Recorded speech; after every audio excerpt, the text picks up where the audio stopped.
If Sean Combs watches this, what do you think he's going to feel? Like, wow, this is amazing. I think he's going to say this is the best documentary I've seen in a long time. Because you'll see people saying that. I mean, he may feel a different way about pieces and bits of it, but he knows the truth. I was at a party at Diddy crib in LA. This was the beginning of 2020. You know what I mean? And, Diddy had put everybody else out the crib, like the influx of people he had put him out. But he had took a liking to me in particular around the time, man. It was really, you know what I mean, like putting his arm around me. Right. So he had put majority of the people out, but he allowed me to stay in there. Mm-hmm. Me and maybe about 15 others. Right. Jay-Z and Beyonce being, two of the other 15 people in the room. So that just put into perspective of the type of company I was in. Right.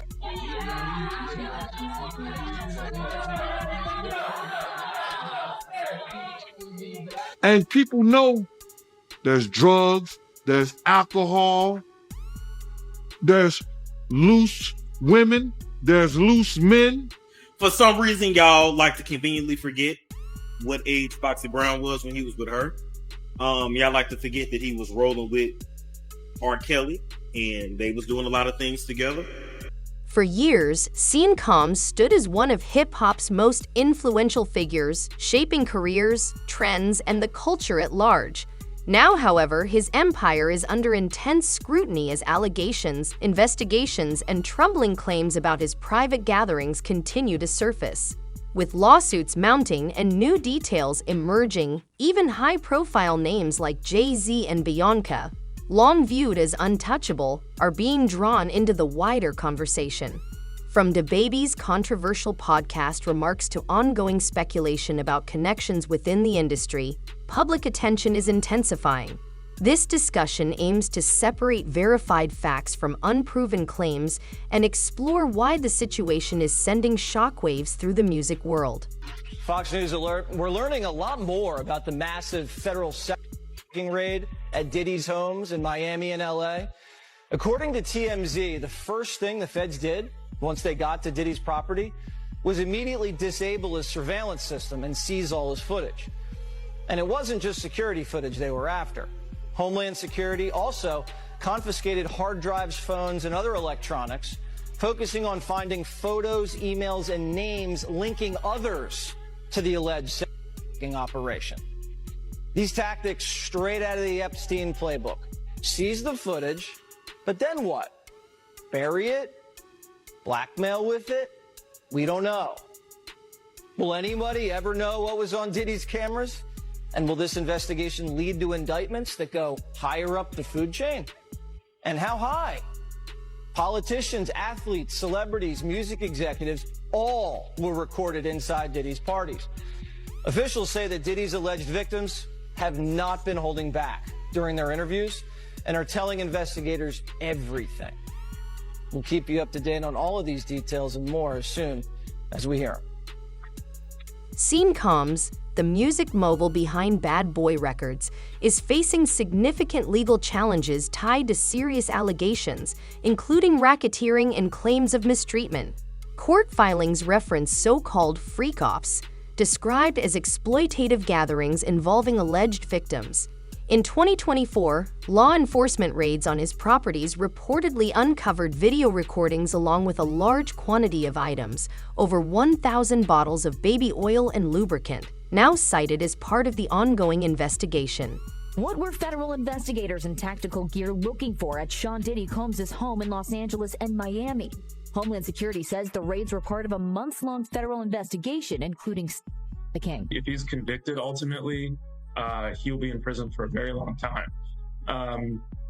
One count of typically is 10 to 15 years in prison. 16 cases of Astroglide, bullets, even semi-automatic firearms were all found in Combs' homes during those raids last year. There's also text messages now that we're seeing of Diddy calling Cassie ungrateful. These allegations have sent shockwaves through the industry, drawing attention to Sean Combs' private circle and fueling widespread speculation.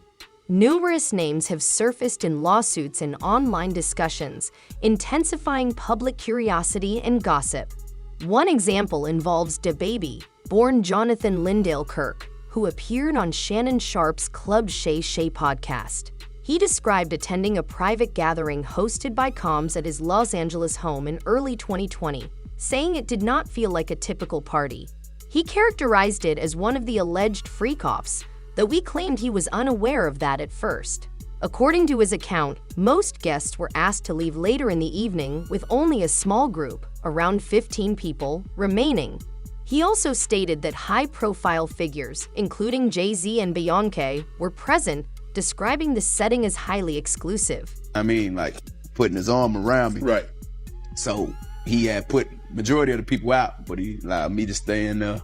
Me and, maybe about 15 others, Right. Jay-Z and Beyonce being, two of the other 15 people in the room. So that'll just put into perspective of the type of company I was in Right. at the moment, and she came over and introduced herself to me like as if she had to. Right. Beyonce, cut it out. But I'm a big fan of your work, you know what I'm saying? Whoop the whoop, and that was just dope. That was dope as hell to me, man. That was dope. That was super dope. What's some of the best cities that you toured in? You've been all over the world. Some observers have speculated that gestures like this may have carried an unspoken meaning within Sean Combs' circle, possibly signaling a shift to a more private setting. These interpretations remain unverified, but they have fueled concern online, especially as older rumors involving Justin Bieber continue to resurface. In particular, fans have pointed to past clips where Bieber appeared uneasy during interactions with Combs, leading to renewed questions about the nature of their relationship, though no confirmed evidence has substantiated those claims. What's up, man? You good? I'm good. How are you? All right, young brother, everything's good? Everything's Selling great. out arenas and everything? Starting to act different, huh? No, you ain't been calling me and hanging out the way we used to hang out. Well, you try to get in contact with me, through all my, partners and whatnot. But you never really got my number. Some critics argue that Sean Combs used his influence over emerging artists by offering opportunities tied to fame and financial success, then placing them in uncomfortable or compromising situations. Allegations along these lines also appear in a lawsuit filed by Rodney Jones, who worked with Combs on the Love album, Off the Grid. In his claims, Jones alleges that Combs offered to help him secure a Grammy Awards in exchange for personal favors, an accusation that remains unproven and part of ongoing legal proceedings. I apologize to anyone this video may be embarrassing to. Let's just jump right into it. Some of you may know me or may not. I'm a music producer who's a writer and musician. Different genres. I started in the gospel and jazz and R&B and worked my way over to the hip hop side. I've been working on an album. I took a year off straight working on this album. That album is the Love album, Off the Grid by Diddy. And it's Grammy nominated right now as we speak. I should be celebrating, but the truth is I'm not. Taking this album on has required so much time, months and at a time, 16 hours, 24 hours a day. Sometimes, Diddy will request certain works to be done and tell. Now, some online discussions have speculated about whether Jay-Z and Beyonce may have been aware of what was happening. It's true that Jay-Z and Sean Combs share a long history, evolving from rivals in New York's hip-hop scene to collaborators and business peers, and have publicly supported each other over the years. Because of that connection, some observers question how much he may have known about Combs' private life. Events like Jay-Z's Rock Nation brunch, which Combs has attended, are often cited in these conversations. However, there is no confirmed evidence linking Jay-Z or Beyonce to any wrongdoing, and such claims remain speculative. Since Jay-Z got wrapped into this lawsuit against Diddy, he's been trying to distance himself, and his lawyer Alex went as far as to say that Mr. Carter has nothing to do with Mr. Combs' case or Mr. Combs, saying they knew each other professionally for a number of years. Just like in all professions, people know each other. At the music awards, they support each other. If you go to an NBA All-Star game, they support each other. So he's listing out these events that Jay-Z and Diddy have been spotted at together. This lawsuit originally filed in October 2024 was amended on December 8th to include Jay-Z's name. The accusation centered around an alleged incident at an after party following an awards show more than 2 decades ago. We all know that this involves a 13-year-old girl, and the details are disturbing, but Jay-Z claims he has nothing to do with it. All due respect to Jay-Z, there's an awful lot of pictures of you running around in your undies at parties with Diddy. And so you were at some of these parties. You know, when you see that, it's hard to walk away from that visual. Now, to really break down their relationship, their friendship, we have to go all the way back into the 90s. Jay-Z and Diddy first met in the 90s because they were both rising stars in the New York music scene. Both were born into single mother households in rough neighborhoods. They used their shared experiences to forge a bond that extended beyond music, way beyond music. Their first major collaboration actually came in the wake of a tragedy, the death of Notorious B.I.G. The two joined forces on Jay-Z's album In My Lifetime. 2 years later, they teamed up again for Diddy's single, Do You Like It? Do You Want It? No, sir. I'm gonna give you no consent right now. No. In 2001, Jay-Z said, we were young, hungry, and dealing with a lot of pain. That kind of energy brought us together. Which right off the bat, that is a concerning friendship. Like, major red flags go up because you both are clearly like traumatized from something in your past and you're kind of egging each other on. Now, Diddy early on created his record label Bad Boy Records, and then a few years later, Jay-Z followed suit with Rockefeller. In 2012, Diddy was quoted saying, Jay has always been ahead of the curve. I respect his hustle from day one. Now, in the early 90s, Diddy was trouble, just as much trouble as he has been in the 2000s. So 2000 VMAs, this girl is trying to get in, but she's not having any luck. She sees this limo driver and he tells her, hey, look, there's this party going on down the street. Come through. It's Diddy's party. The limo driver allegedly says, and you're his type, so I'm sure you're gonna get in. Mind you, this girl is that age we spoke about earlier in the video, which we're now gonna be calling cupcake age. Now, I know that sounds gross, but well, that's the point, isn't it? Anyway, he says, look, I'm finna drive Diddy there first. I'm gonna swing back, pick you up. She says, cool. He drives Diddy there, he swings back, he picks her up, drives her to the spot. She said, that mug jumping. She said the party going off. You see celebrities from all over, but you also see a lot of like the really intense kinds. So she talks to a couple celebrities, she chilling, and then she has something to drink. She says she immediately feels super duper lit and has to go lie down. She goes to a bedroom, she lies down. Then allegedly Diddy, Jay-Z, and an unknown female celebrity walk in. Diddy walk in tweaking. She said, wild eyes, talking about, you ready to party? He like kind of shaking her. She falls. She then gets up. Then allegedly, Jay-Z picks her up. And well, this next part might be a little intense. So if you're sensitive to that sort of thing, skip to when I put my hand up like this. So Diddy and that unnamed celebrity at this point are just watching while Jay-Z does stuff he shouldn't be doing. Then Diddy, after Jay-Z takes a step back, then begins to do stuff he shouldn't be doing. Afterwards, Diddy then allegedly tries to force her to continue. That's when she gets her wits about her and begins to scrap. Diddy's shocked, like, what's going on? She grabs her clothes, takes off. She's running through the party holding her clothes, and apparently nobody's doing anything to help. She gets outside, she gets those clothes on, runs to a gas station. Hand up for the folks that ain't want to hear all that, by the way. She gets to a gas station. The female clerk at the gas station sees that this girl's in distress, so she gives her a phone. She grabs a phone, she calls her dad, says, hey, I snuck out, come pick me up. Pops picks her up. Pops takes her home. Now, she then says this has affected her through her whole life and it put her in a deep depression. That's important. Now, let's talk about real quick what Jay-Z has to say about this, because he responds immediately. He says that lawyer, Tony Busby, remember that lawyer I showed you earlier? Jay-Z says he's basically doing all this for the cash. He's trying to blackmail me. Jay-Z then says for a crime as heinous as this, why would you file a civil suit? file a criminal suit against me. Now, for those of you that don't know, there are two different types of trials in the United States. There's a criminal case where basically the police is going after you, you're going to jail. Then there's civil, which this case is. You're not going to jail, but you more often than not have to pay somebody money for damages. Jay-Z's name has surfaced in certain legal filings, adding to the wider controversy. In one case, an anonymous individual alleged that she was mistreated at a New York party following the MTV Video Music Awards, claiming that both Sean Combs and Jay-Z were involved. These allegations remain part of ongoing legal matters and have not been proven in court.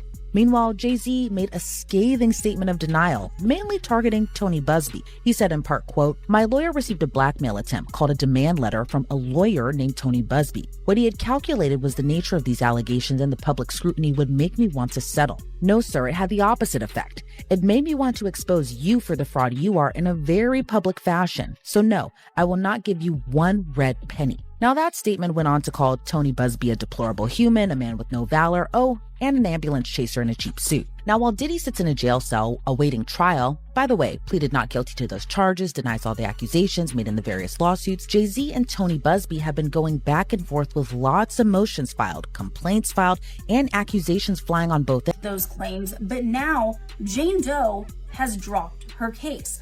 Attorneys for Jane Doe filed a voluntary notice of dismissal with prejudice, which means that she cannot refile this case in the future. Now, I reached out to an attorney for Jane Doe. He declined to comment, and I asked, was there a settlement agreement of any sorts behind the scenes? And he said, no comment. Now, I reached out to an attorney for Jay-Z, and I want to read you the statement that they gave to me. They say in part, quote, "By standing up in the face of heinous and false accusations, Jay has done what few can. He pushed back, he never settled, he never paid one red penny, he triumphed and cleared his name." Now, Jane Doe had previously acknowledged inconsistencies in her story, but she always stood by her core allegation that she said that she was both of these men. Now, I reached out to attorneys for Sean Combs, and they tell me that the dismissal of this lawsuit is, quote, "another confirmation that these lawsuits are built on falsehoods, not facts." Although no identity was ever confirmed, some online speculation suggested it could have been Bianco. However, as the case developed, those references were later removed, and no names were ultimately substantiated in the amended filings. She alleges that Jay-Z and Diddy assaulted her at a VMAs after party in the year 2000 when she was just 13 years old. Jay-Z has already denied these claims, but in a new Twitter post, Tony Busby says that Jay-Z tried to silence his client. You can pause to read the entire statement. Busby says that Mr. Carter, aka Jay-Z, previously denied being the one who sued him and his firm, and that he filed his frivolous case under a pseudonym. Busby says his firm sent Jay-Z's lawyer a demand letter on behalf of an alleged victim, and that victim never demanded a penny from him. Busby also shared this Instagram post in which he claims that there has been a coordinated and aggressive effort that has included harassing his kids, contacting his clients and former clients to encourage them to sue him, and contacting his former colleagues or employees asking if he has, quote, abused them. Busby further alleges that there have been mysterious people following him and his family, but that he won't be bullied or intimidated. He says, "People will see through this effort to discredit me and my clients, and the truth will be revealed. I also won't allow anyone to scare my clients into silence." Jay-Z responded firmly to the allegations, using legal channels and public statements to challenge the claims. He denied the accusations, calling them false and framing them as an attempted extortion. His legal team moved quickly to address the case, and by early 2025, the claims against both him and Sean Combs were withdrawn or dismissed. To many observers, this was seen as a strong and decisive response aimed at bringing the situation to a close and preventing further escalation. But as people who were at this party, that he claims, by the way, was held at a property owned by Emilio and Gloria Estefan in Miami and then taken by a secret tunnel to Sean Combs' property. The complaint that was filed at the beginning of the month read, high-profile individuals including Jacob Arabo, Jacob the jeweler, Jay-Z, Gloria Estefan, LeBron James, and Beyonce Knowles Carter are identified as witnesses due to their presence or knowledge of the events surrounding the freak-off orchestrated by defendant. Even so, both Jay-Z and Beyonce have denied any involvement in the alleged events. In a separate lawsuit filed in April 2025 by Joseph Manzaro, he claimed he was drugged and taken to a party connected to Sean Combs. While his initial complaint included references to Jay-Z and Beyonce being present, those names were later removed in revised filings. And again, this doesn't appear to be like an oversight. Oh, we meant to include them and we're going to amend it. It seems like they were intentionally dropped because there's pretty much everything else about the second amended, the amended complaint is identical. It makes me wonder, does that show a weakness in this case? Does it show a weakness in the accuser's account?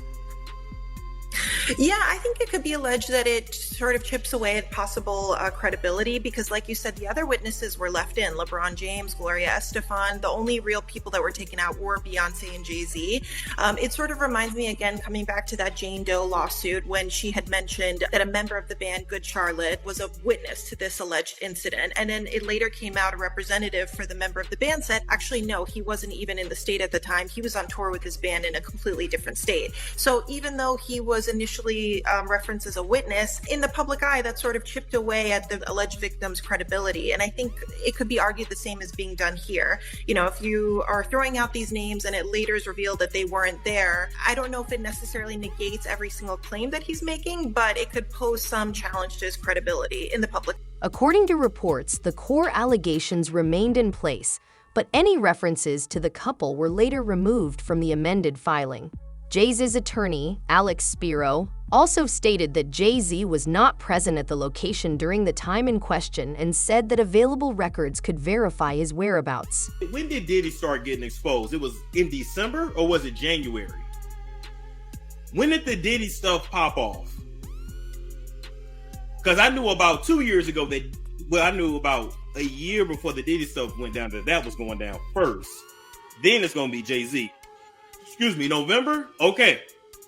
After the powers that be, the PTB, the industry, whatever you want to call them, once they're done with Diddy, right? And this is going to be going on for some time, but once, I guess you can say the public humiliation, basically after the major documentaries come out, right? After they are done with Diddy, Jay-Z is up next to be exposed, right? Jay-Z, over the course of his career, and I have to still say allegedly, has done things and allegedly participated in a lot of things that the public would not be happy to know. For some reason, y'all like to conveniently forget what age Foxy Brown was when he was with her. Y'all like to forget that he was rolling with R. Kelly and they was doing a lot of things together. Y'all like to forget a lot of that, right? But good PR, good marketing, and the fact that, you know, Jay-Z got a lot of this industry on lock. So he's able to keep a lot of things hush-hush. He's very powerful, and Beyonce is too. But they are still black, and this industry is not. The people that run it. But I'm just letting you know that once that comes out, and Jay-Z is exposed for his nefarious past, you're going to see Beyonce divorce. Okay? And she may or may not do an interview, but you're gonna, their publicist is gonna release something. It's gonna say, oh, the Carters have been separated for some time. They built this beautiful life, blah, blah, blah, blah, blah, blah, blah, blah. Despite these statements, some fans remain skeptical, particularly after the claims shared by DaBaby. Others, including commentator Storm Monroe, have suggested that additional names could surface and that the situation may continue to expand as more details are discussed online. And people know there's drugs, there's alcohol, there's loose women, there's loose men, woman on woman, man on man,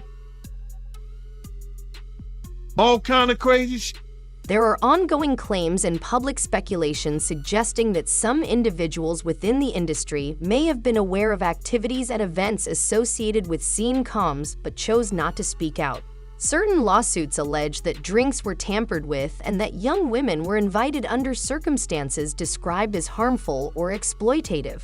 These allegations are part of active legal proceedings and have not been proven in court.